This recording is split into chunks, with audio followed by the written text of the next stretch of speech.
तो हेलो दोस्तों, इस वीडियो में हम लोग सॉल्व करने वाले हैं क्लास 9 मैथ का एमसीक्यू क्वेश्चन। चैप्टर का नाम है लाइंस एंड एंगल, यानी कि रेखाएं और कोण। 71 से लेकर 80 तक के क्वेश्चन सॉल्व करेंगे, यानी कि टोटल 10 क्वेश्चन। ये आपका क्वेश्चन बैंक से है, ठीक है। ये है हमारा क्लास नंबर, ये है हमारा टारगेट A+ स्कोर करना बोर्ड एग्जाम में, ठीक है। तो यदि इसके पिछले जितने भी क्लास हुआ है वो आपको डिस्क्रिप्शन में दिया गया लिंक से जाकर देख सकते हैं, ठीक है। तो चलिए आज के क्लास को हम लोग कंटिन्यू करते हैं। तो यहाँ देखिए क्वेश्चन नंबर 71, इसमें हमसे पूछा गया है आकृति में यदि OP समांतर RS है तो कोण PQR का मान क्या होगा, ये हमसे पूछा गया है, ठीक है। तो यहाँ देखिए ये समांतर ये हमें दिया गया है और मान लेते हैं एक रेखा हम लोग रचना कर रहे हैं, ये रेखा खींच रहे हैं जो इसके और इसके समांतर है।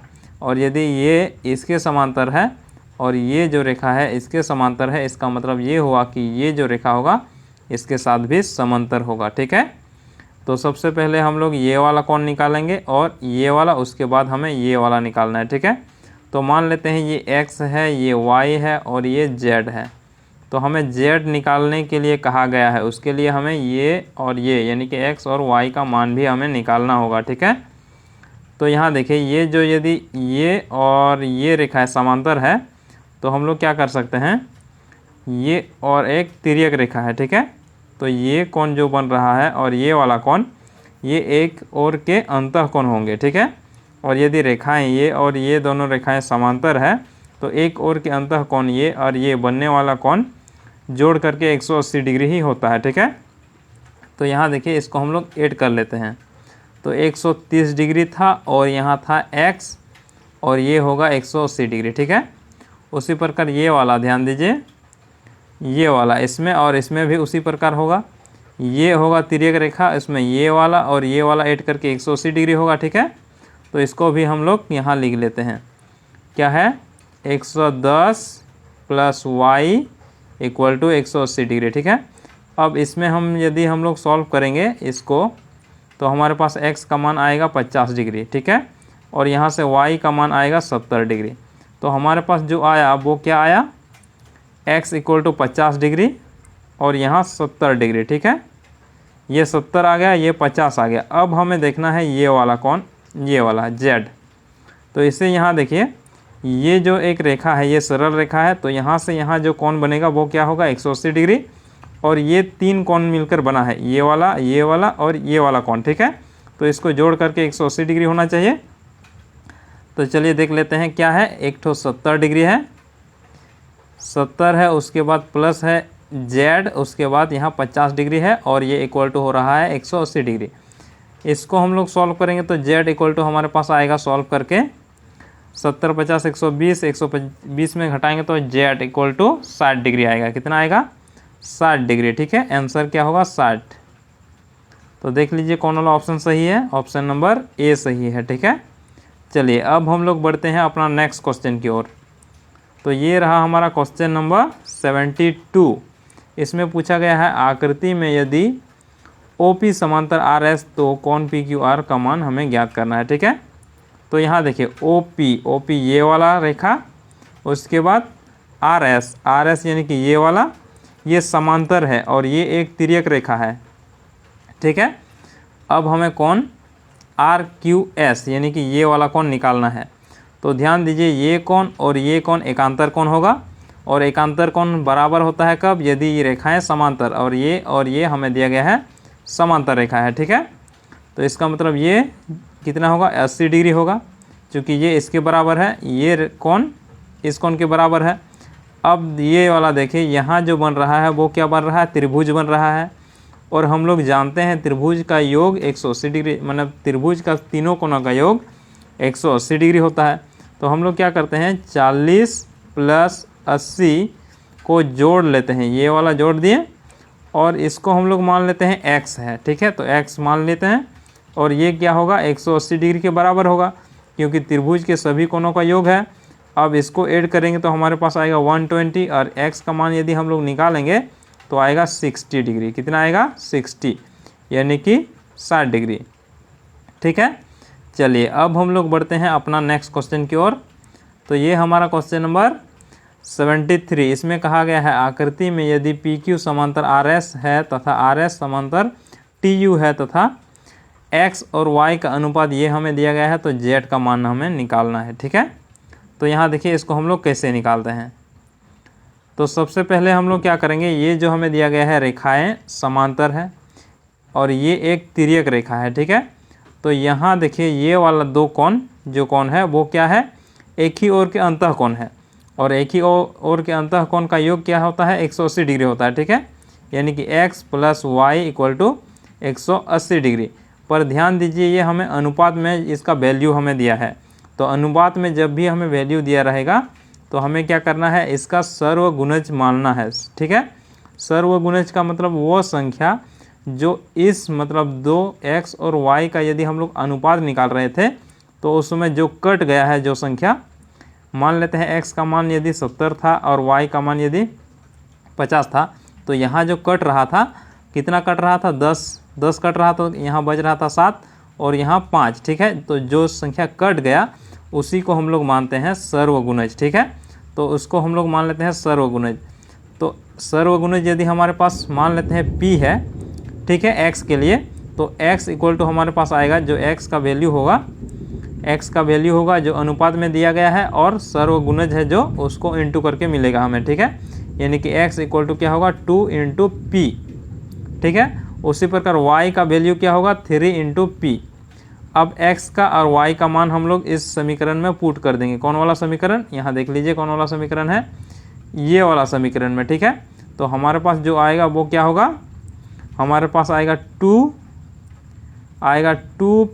+ 3p = 180।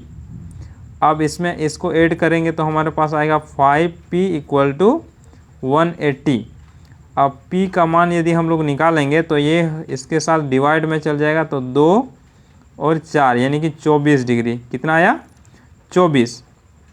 p का मान आया 24, तो हमें x का मान निकालना है। ठीक है, तो x का मान निकालेंगे तो x क्या है, x = 2p यानी कि 24 दूनी 48 हो जाएगा। ठीक है, उसी प्रकार यदि हम लोग y का मान निकालेंगे तो y का मान होगा क्या, y का होगा 3 × p यानी कि 4 × 12 का 2 और 2 × 6 और 1 7 यानी कि 72 डिग्री। y क्या आया 72 और x क्या आया 48। ठीक है, देख लीजिए इसका आया 24 दूनी 48 x का मान और y क्या आया 72 डिग्री। तो हमें z का मान पूछा गया है। ठीक है, तो ध्यान दीजिए z का मान फिर हम लोग कैसे निकालेंगे। यहाँ देखिए ये और ये तीनों समांतर है, इसका मतलब ये जो रेखा है और ये जो रेखा है ये भी आपस में समांतर हैं और ये एक तिर्यक रेखा है, तो यहाँ और यहाँ जो कोण बनेगा वो क्या होगा, एकांतर कोण, और ये कोण इसके बराबर होगा। ठीक है, इसके बराबर होगा, इसका मतलब क्या हुआ कि ये जो कोण है ये इसके बराबर है। तो यहाँ जो कितना कोण हमारा आ गया, यहाँ आया था हमारा 24 दूनी 48। ठीक है, तो यहाँ भी होगा 48। ठीक है, ये वाला आ जाएगा। तो चलिए क्या होगा, यहाँ आंसर आ जाएगा 48, लेकिन 48 तो ऑप्शन में नहीं है, यहाँ शायद मिस्टेक किया गया है क्वेश्चन बैंक को प्रिंट करते समय। ठीक है, यहाँ 48 होना चाहिए। ठीक है, तो 48 ऑप्शन में नहीं है। कितना आ रहा है हमारा आंसर 48, या तो कैलकुलेशन में थोड़ा मिस्टेक होगा, देख लीजिए यहीं पे कैलकुलेशन में थोड़ा मिस्टेक हो सकता है।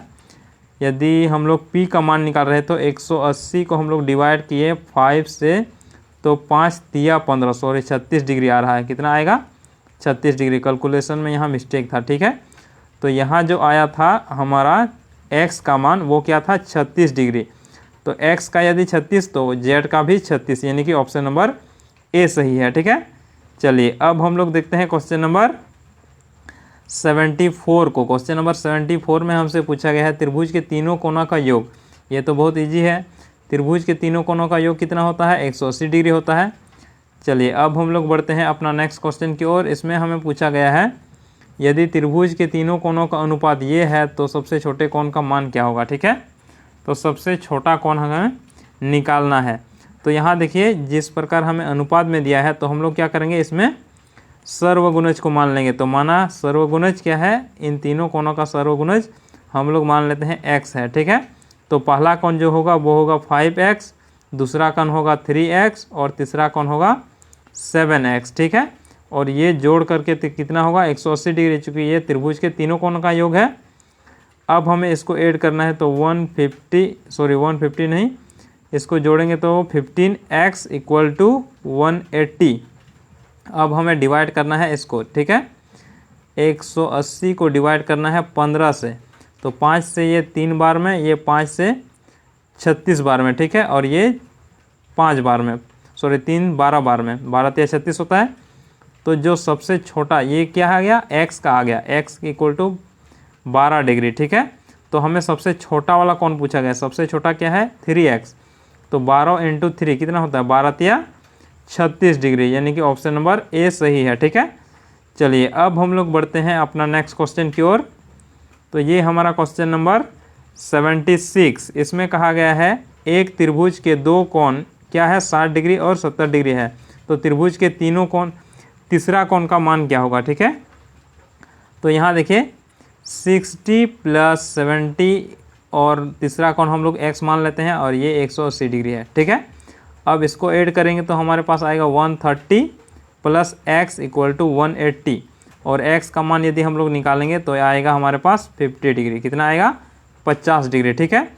तो चलिए अब हम लोग बढ़ते हैं क्वेश्चन नंबर नेक्स्ट क्वेश्चन। ये हमारे पास क्वेश्चन दिया गया है, इसमें कहा गया है त्रिभुज के तीनों कोणों का अनुपात ये हमें दिया गया है, सबसे बड़ा और सबसे छोटा कोण का अंतर हमें निकालना है, ठीक है। तो यहाँ देखिए अनुपात जब भी दिया रहे तो हम लोग क्या करेंगे, सर्वगुणज मान लेंगे। तो माना कि सर्वगुणज x है, ठीक है। तो x है तो 3x ये पहला कोण हो गया, और दूसरा कोण 10x, तीसरा कोण 5x, और ये ऐड करके 180 डिग्री होना चाहिए। इसको ऐड कर रहे हैं तो हमारे पास आ रहा है 180 नहीं 18 + 18x इक्वल टू 180, और x का मान यदि हम लोग निकाल रहे हैं तो आया है 10। अब हमें निकालना है सबसे बड़ा और सबसे छोटा कोण। तो ये रहा सबसे बड़ा और ये रहा सबसे छोटा, इसको हम लोग क्या करेंगे, घटाएंगे।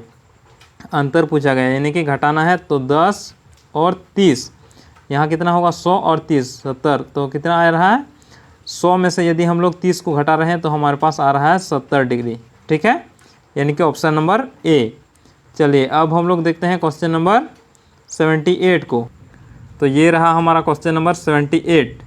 इसमें कहा गया है एक त्रिभुज के, क्या कहा गया है, एक त्रिभुज के एक कोण का माप अन्य दो कोणों के योगफल के बराबर है, तो त्रिभुज के सबसे बड़े कोण का माप क्या होगा, ठीक है, ये हमसे पूछा गया है। तो यहाँ देखिए मान लेते हैं ये हमारे पास त्रिभुज है, और इसमें कहा गया है ये जो एक कोण बन रहा है वो इन दोनों का योग के बराबर है, ठीक है, यानी कि ये अकेला इन दोनों के बराबर है, ठीक है। तो यहाँ जो कोण बनेगा वो कुछ इस प्रकार होगा। यदि हम लोग इसको एक भाग मान लेंगे, इसको एक भाग, तो 2 भाग हैं, तो 2 भाग मान लेते हैं, तो क्या आता है 180 डिग्री, योग करके 180 डिग्री। और x का मान यदि हम लोग निकालेंगे, यानी कि इनमें से एक भाग को निकालेंगे तो वो होगा 90 डिग्री, यानी कि ये वाला क्या होगा 90 डिग्री, ठीक है, यानी कि ऑप्शन नंबर बी सही होगा, ठीक है। चूँकि ये 90 होगा, उसके बाद ये वाला जोड़ करके 90 इधर से, तो 90 और इधर से 90, तो कितना आता है 180 डिग्री, इसलिए ये जो बड़ा कोण होगा वो 90 डिग्री के बराबर होगा, ठीक है। चलिए अब हम लोग देखते हैं क्वेश्चन नंबर 79, यानी कि आज का सेकेंड लास्ट क्वेश्चन, ठीक है। इसमें पूछा गया है एक समद्विबाहु समबाहु त्रिभुज है, ठीक है, कि प्रत्येक कोण का माप क्या होता है। समबाहु त्रिभुज का मतलब होता है जिसके प्रत्येक भुजा बराबर हो, ठीक है, और यदि भुजा बराबर है तो कोण भी बराबर होगा। और समबाहु त्रिभुज के प्रत्येक कोण बराबर है, तो प्रत्येक कोण कब बराबर होगा 60 डिग्री 60 डिग्री और 60 डिग्री, 6 या 18, यानी कि जो सभी जोड़ करके हमें कितना मिलेगा 180 डिग्री मिलेगा। तो ये वाला ऑप्शन नंबर बी सही होगा, ठीक है, यानी कि 60 डिग्री। चलिए अब हम लोग देखते हैं क्वेश्चन नंबर 80, यानी कि आज का लास्ट क्वेश्चन। तो इसमें कहा गया है एक समद्विबाहु त्रिभुज के एक कोणों का अन्य का माप अन्य दो कोणों के योगफल के बराबर है, तो त्रिभुज के सबसे छोटे कोण का माप क्या है, ठीक है, ये हमसे पूछा गया है। तो ये रहा हमारे पास एक त्रिभुज, इसमें कहा गया है एक त्रिभुज के एक कोण अन्य दो कोणों के बराबर है, योग के बराबर है, ठीक है। तो यहाँ क्या होगा 90 डिग्री होगा। ये तो पूरा कंफर्म है, चूँकि हम लोगों ने देखा था 78 नंबर क्वेश्चन में, ठीक है। तो ये 90 हो गया। अब इसमें कह रहा है कौन वाला छोटा होगा, तो यहाँ देखिए ये निर्धारित नहीं किया जा सकता है, चूँकि हम लोग कभी यहाँ 45 भी बना सकते हैं, या तो उसको हम लोग छोटा बड़ा सा कर सकते हैं। जैसे कि इसको 40 कर दिए तो ये वाला 50 हो जाएगा, इसको हम लोग 41 तो ये वाला 51 हो जाएगा, सॉरी 51 नहीं 49 हो जाएगा, ठीक है। तो इस प्रकार हम लोग इसको रख सकते हैं। तो इसको हम लोग क्या कहेंगे, निर्धारित नहीं किया जा सकता है, ठीक है। तो उम्मीद करते हैं आपको समझ में आ गया होगा, जितने भी कॉन्सेप्ट इस क्लास में क्लियर हो गया होगा। और यदि कहीं पे डाउट रहता है तो आप हमें कमेंट कर पूछ सकते हैं, ठीक है। तो चलिए फिर हम लोग मिलते हैं नेक्स्ट वीडियो में।